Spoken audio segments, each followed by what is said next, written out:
may tatanong ako sa'yo. Ano? Gusto mo ba yung mga gulatang question natin? Oo nga eh. Sige, Di ba tao tatanong ko ready? sa'yo, ganito ha. Okay. Paano pag nalaman mo na galing sa agaw yung jowa mo, itutuloy mo pa ba yung relasyon? Like ganito, Paano? naging kayo, pero meron siyang karelasyon na iniwan niya para sa'yo, tutuloy mo pa?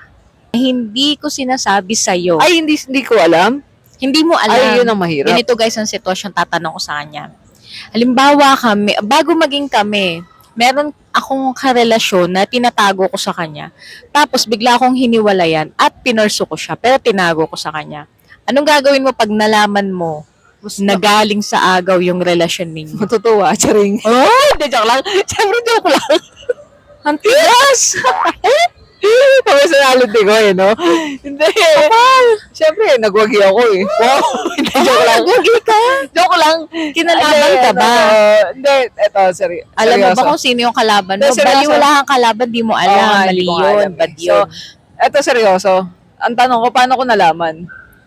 Nahuli mo, like Ay, gano'n. nahuli ko? Nahuli mo, may nakapagsabi sa'yo. Tas tayo Hindi na. niya inaamin. Tas tayo na. Hindi ko kunyari inaamin. Tapos nahuli kita, tapos tayo na. Nahuli mo sa iba siguro. Kasi hindi ko nga inaamin eh. Ganyan.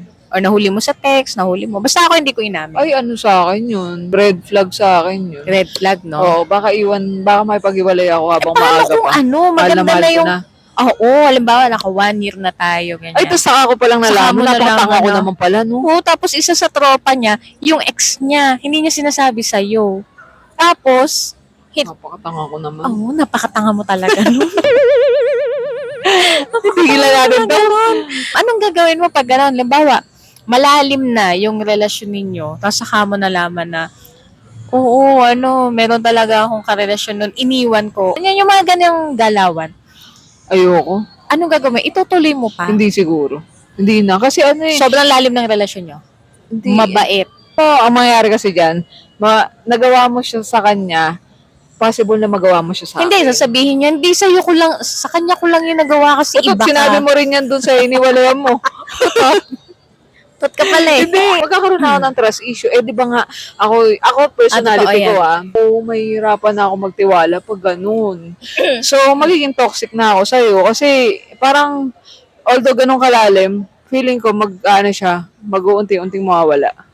Anong mararamdaman mo dun sa taong naagawan mo nang hindi mo alam? Wala. Charing.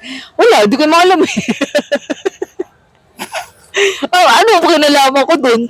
Eh, hindi nga sinabi sa akin. Pero kung alam ko yun na may ganun, hindi ko naman nahayaang Hindi mo ba mangyari. siya kukomprontahin na? Hindi, ba't ko kukumprontahin? Hindi naman ako yun ang iwan sa kanya. Hindi ka ba magsusorry na, sorry ha, hindi Hindi, ko ba't alam ako na may magsusorry? nasagasaan pala kami. Actually, ayoko na rin ng ganitong relasyon kasi hindi ko alam may nasaktan ako. Hindi, ba't ako mag-explain? Hindi dapat ako yung mag-explain. Ang mag-explain dyan yung babae. Eh, paano mag-explain yun? Eh, wala nga sa katinuan yun. Eh, kasalanan. Pero ganun nga. Wala akong pakialam sa relasyon nila.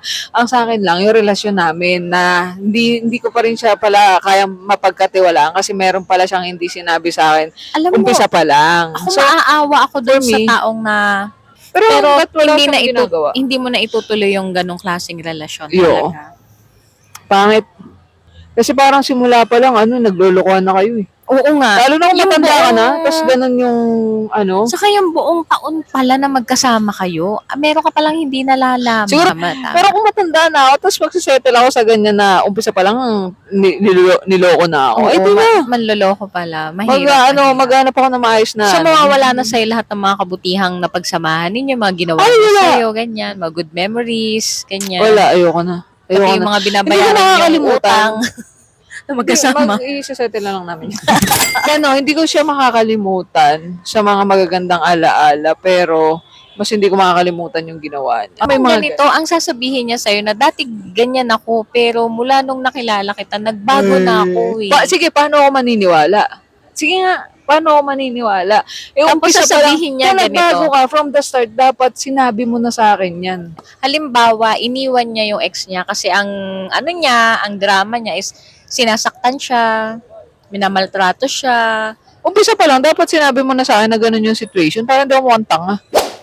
So regardless kung pangit yung treatment sa kanya ng ex niya. Alam mo, wow, kahit anong Kaya treatment ako sa'yo siya ng ex mo. iniwan kasi ginugulpi niya ako. Kaya niya ako iniwan kasi kinakawawa niya ako. May iba din kasi siyang babae. Lahat sana yan, umpisa pa lang, nilatag mo na lahat sa akin para umabot man sa punto na, ayan, di ba? Okay, Na malinaw yan, ha? magkaanuhan, bakit gagawin mo ba yun? Hindi sinasabi ko lang Baka sa kanila. meron kang- Malinaw yan.